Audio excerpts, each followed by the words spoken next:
the synodal journey, and we were told to do our homework, and this is what we were told in final document, Article 9. The synodal process does not conclude with the end of the current assembly of the Synod of Bishops. The local churches are asked to continue their daily journey with a synodal methodology of consultation and discernment, identifying concrete ways and formation pathways to bring about a tangible synodal conversion. I think that's what we are doing today, and that's what Ambassador has organized for all of us. And I think all of us also in our local churches, we are trying to do something. We have been told that it is a call for conversion. Synodality is primarily a spiritual disposition. It permeates the daily life of the baptized as well as every aspect of the church's mission. Every aspect of the church's mission. It is a call for conversion. And we know that we need to be formed to be more and more synodal. We cannot be just synodal at birth. In the sense, of course, we need to learn how to be synodal, whether we are bishops or young people or laymen and women or religious men and women. Even consecrated people who have a lot of tradition of chapters, assemblies, family councils, still they are learning about synodality. Second point, what did the Synod say about young people in the final document? It is clear that in the magisterium of Pope Francis, the youth have their particular place. If you read Evangelii Gaudium 105, it says, youth ministry as traditionally organized has also suffered the impact of social changes. Young people often fail to find responses to their concerns. Today, this morning, we have heard their concerns once again. Their needs, problems, and hurts in the usual structures. As adults, we find it hard to listen patiently to them. This is Evangelii Gaudium. This is before the Synod, in 2013. Now, in the final document of the Synod, we find the word youth only once. And we find the word young people 11 times. Sometimes it is related to the other categories. Children, we find 15 times. And women, we find 45 times. So, what does it mean? The Synod did not talk totally about the young people. Mentioned now and then about the young people. Why? We have to think of the Synod on the youth, which took place in 2018. The whole Synod spoke about the young people, and the whole document, Christus Vivit, speaks about the young people. So there was no real need to go back again to raise many questions during the Synod on synodality and about the young people, because it was already discussed, but we'll go back to that later on. So I will just read some of these final document quotations. Looking upon the Lord does not distance us from the tragedies of history. This is final document, Article 2. Instead, it opens our eyes to the suffering of those around us, and we are pierced by the faces of war-stricken, terrorized children, weeping mothers, the shattered dreams of so many young people, refugees facing terrible journeys, and the victims of climate change and social injustice. Here, the young people are mentioned as people of vulnerability, let us say. People who are vulnerable because of the system to suffer. Then, there is a quotation about the contribution of young people. Young people also make a contribution to the synodal renewal of the church. It's not that the Synod speaks about the young people. The young people are members of the church, so they are themselves actors, if you want, of the synodal renewal of the church. They are acutely aware of the values of fellowship and sharing while rejecting paternalism or authoritarian attitudes. This is final document 62. By the way, you will get all the inputs from the Secretariat. The document says still, for this reason, it is fundamental that we assure them of thoughtful and patient accompaniment. This is what they were talking about this morning. In particular, the proposal of an experience of accompaniment in view of discernment, which arose thanks to their contribution, deserves to be revisited and taken up again. The final document, Article 64, says, in recent years, there has been a growing awareness that when it comes to the pastoral care of families, families themselves are active participants. This is what we have heard from the parents today, this morning, Kasonde and Evelyn. And active participants and not just passive recipients. For this reason, families to meet and network together and church institutions focused on the education of children and young adults may help assist them in doing. The document 106 says, equal attention needs to be given to the membership of the participatory bodies. It was mentioned this morning. We have pastoral councils, we have parish councils, we have the laity council. The young people need to sit there not as observers, but as people who contribute. And people who vote together. During the synod, this is what we have made as an experience, that not only bishops were voting, we were voting all of us together. Laymen and women, very few young people, by the way. Some young people who came sent by their local churches. And they voted together. That is maybe what we call participation in decision making. But of course, before decision, there is discernment. In the discernment, we need to listen our young people. The document 118 says, we recognize that institutes of consecrated life, societies of apostolic life, as association, movements, and new communities have the ability to take root locally. And especially, they work with many young people.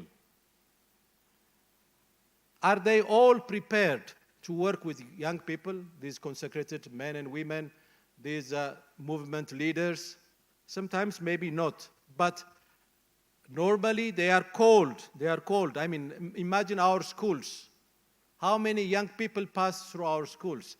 And how many young people pass through the care of the sisters, the brothers, the priests, and the lay people who are in the schools?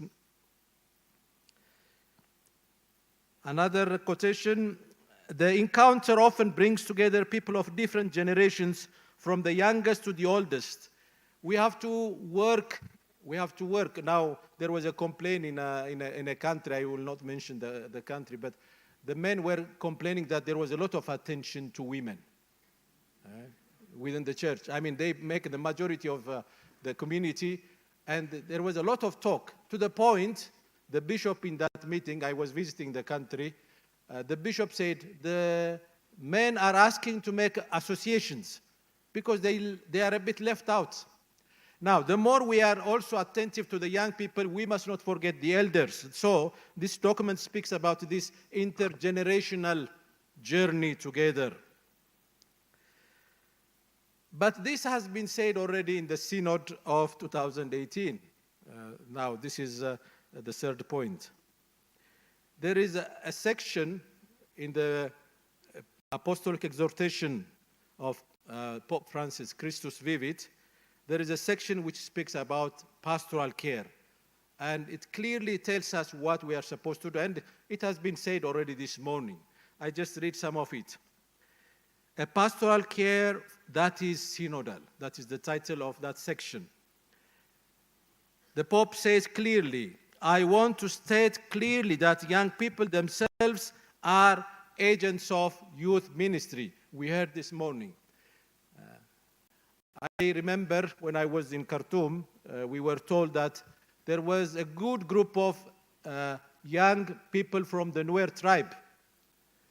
They were with a brother, they were having a lot of, Brother Sergi, they were having a lot of, let us say, catechesis when these young people were going back to their villages in South Sudan from Khartoum, they were those who used to do catechesis and who baptized many of their fellow Christians.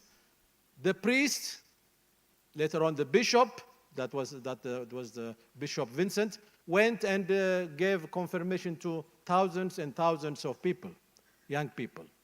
What does it mean? The young people are also agents of youth ministry, they themselves. This is what the Pope clearly says.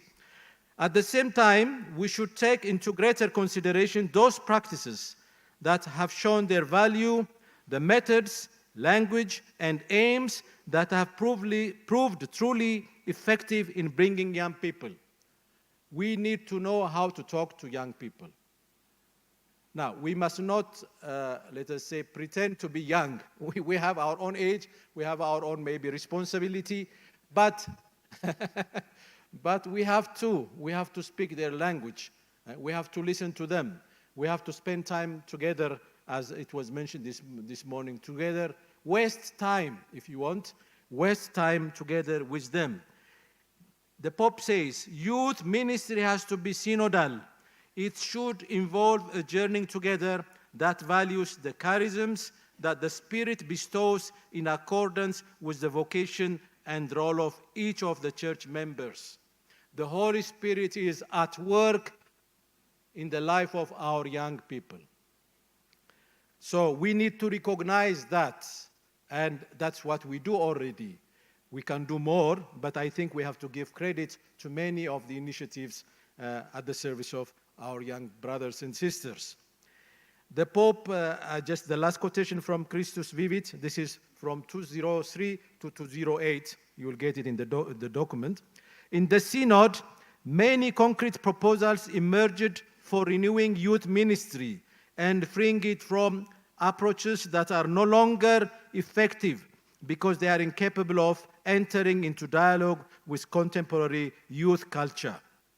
What is this youth culture he's talking about? I think we heard something yesterday already from the experts and also this morning. Naturally, he says, the Pope says, I cannot list them all here. A number of them can be found in the final document of the Synod. So the Synod doesn't exhaust everything. And we know that 2018 was already 8 years ago. Now things are going very fast and they are changing. The last part, some elements concerning the pastoral call of bishops in journey together with young people. Now this is maybe where we need to take more time. The Synod speaks about conversion in our relationships. There is already a chapter which speaks about conversion in our relationships. How do we treat each other? How do we look at each other? Men and women, young and old, and also children. So the document says clearly that we are called to that. So let me read. The Synod, thus synodal conversion calls each person to enlarge the space of their heart. The heart brings the first place where all our relationships resonate, grounded in each believer's personal relationship with Jesus Christ and his church. This is the starting point and the condition of any synodal reform. In the course for the new bishops, which was done in September, last September, in the group in which I was present, the Superior General of the Salesians, Father Fabio Attar, came to speak about the role of bishops in welcoming young people and in being attentive to young people. And it was a good one. It was well received. For sure, many people who are not new here, they have already practiced it. But all the same, just some reminders. So the Synod speaks about conversion in our relationships. The youth are seriously in need of relationships. They want to communicate, but they are pushed more and more to have virtual relationships. The virtual relationships of our young people is something which is threatening. But this is what happens also in the families. When they are at table, everybody looks at his mobile phone. When we are in our meetings, most of us, even myself, I do, we look, yeah.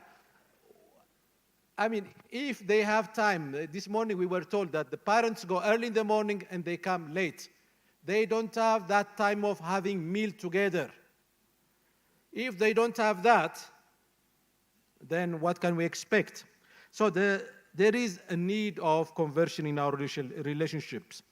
The second thing, bishops are called to be shepherds of the people of God, of whom the young people make a good part, especially in our context. I remember in the synod, close to me, there was the auxiliary bishop of Utrecht in Holland, Bishop Theodoros.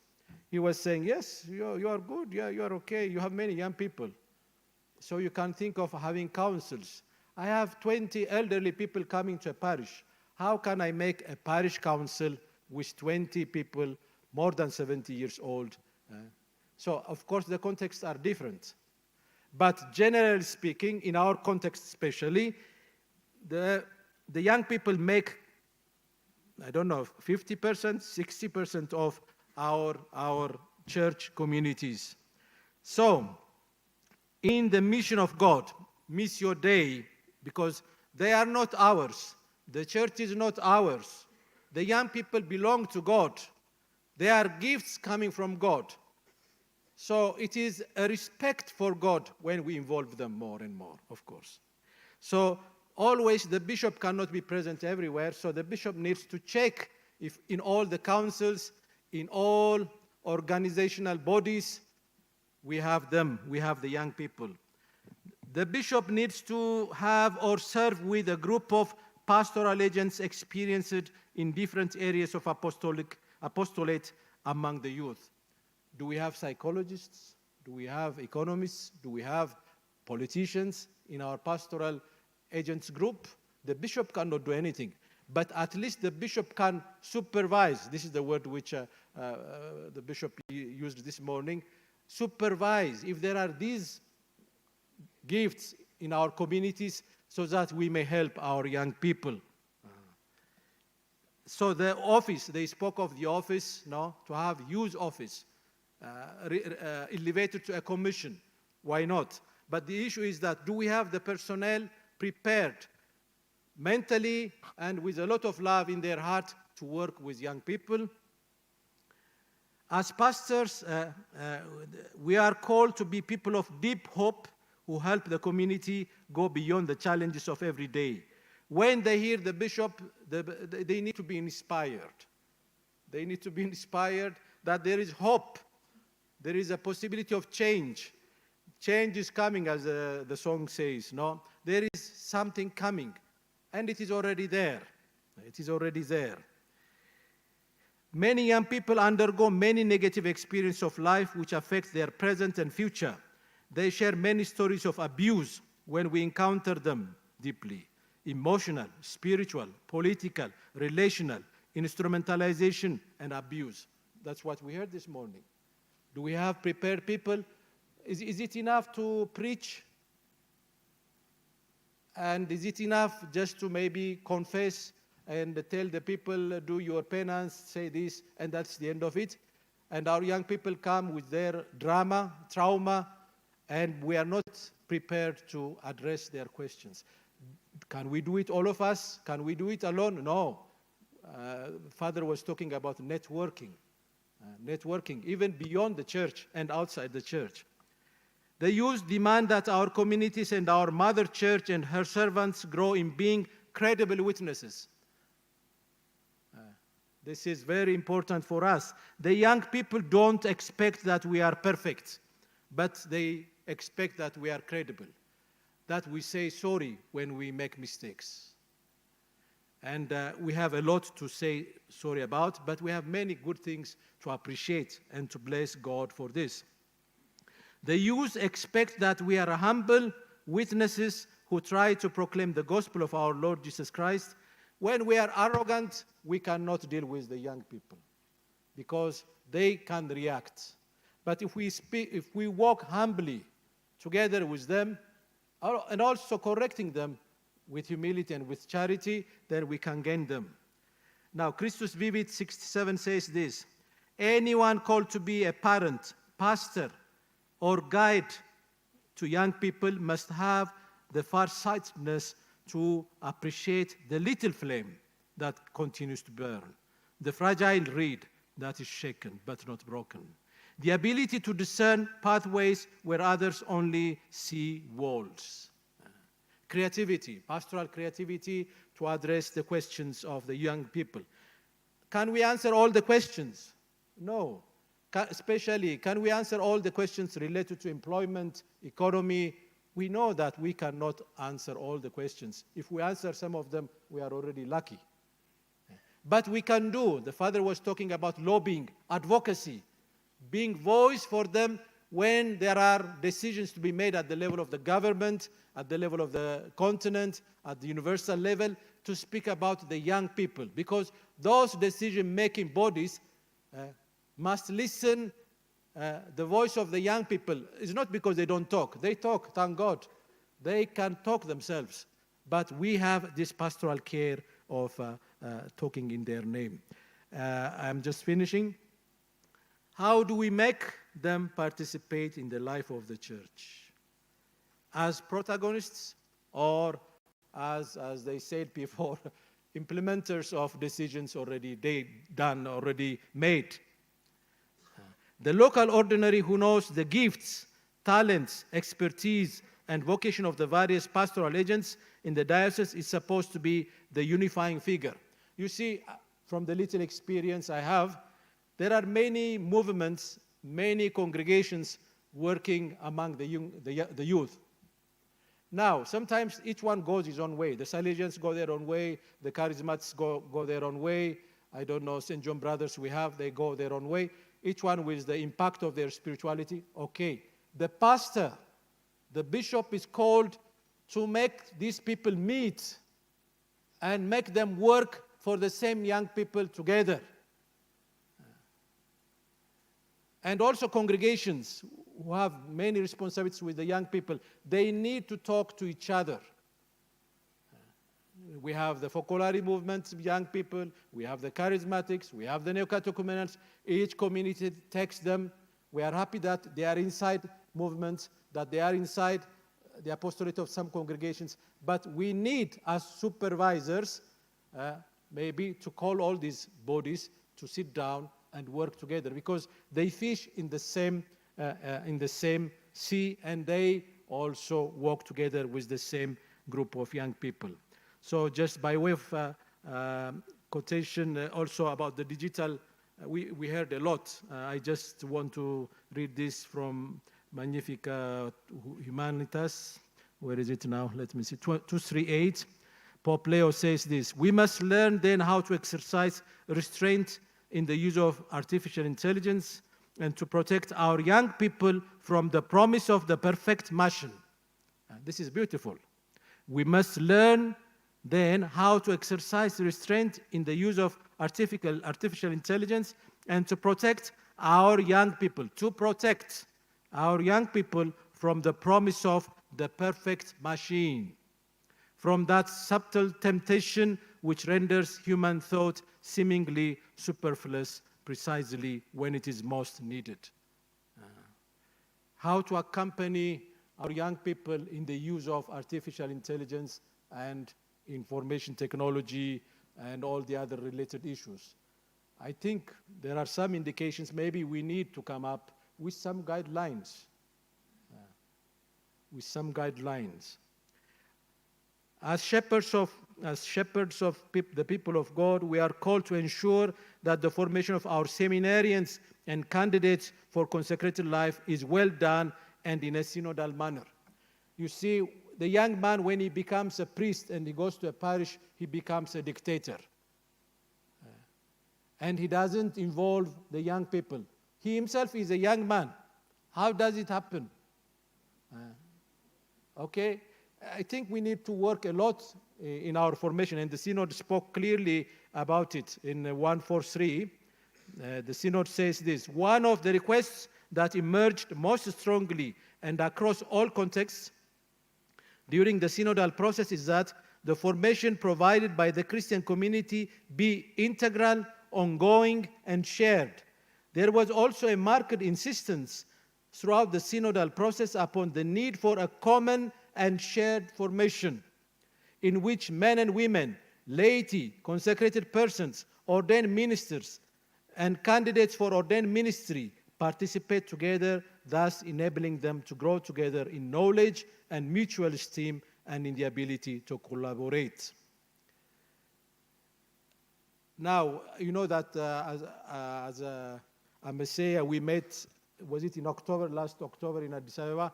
Those who participated in the synod, we had a meeting in Addis Ababa, and we decided at least about the translation of the document, about the dissemination of the document, and about the reception of the document in our local churches. I don't know how much it is done.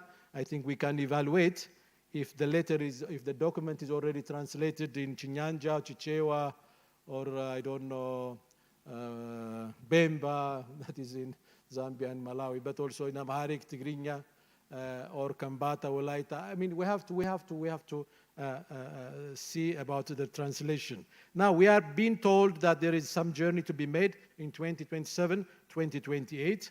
How do we involve our young people? So the past is the past. Now, let us think of what we are supposed to do next year. It is in the calendar. We have received a letter dated March 25th, 2025 from the Secretariat of the Synod. How do we involve the young people now in the future, next year? Because there are some things to be done in the local churches.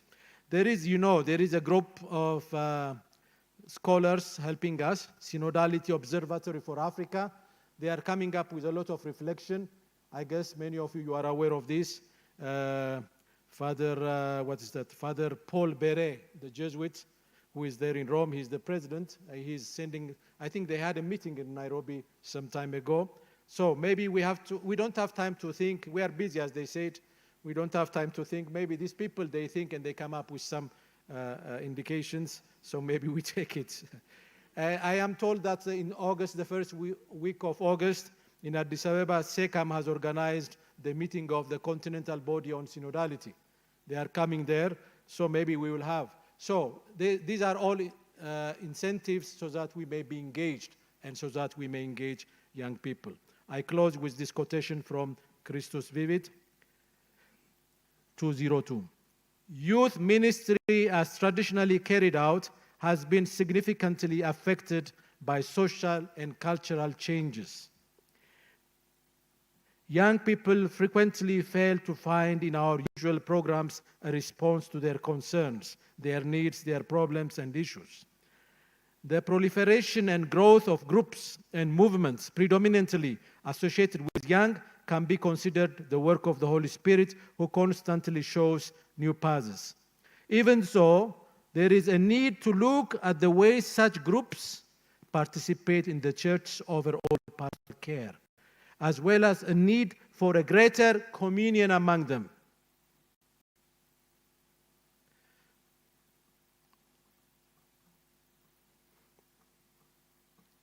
Communion among them and a better coordination of their activities. Although it is never easy to approach young people, this is what the document says, but we think that we can approach you easily, no? Okay, it is never easy to approach young people. Two things have become increasingly evident. The realization that the entire community has to be involved in evangelizing them, and the urgent requirement that young people take on a greater role in pastoral outreach. Thank you very much.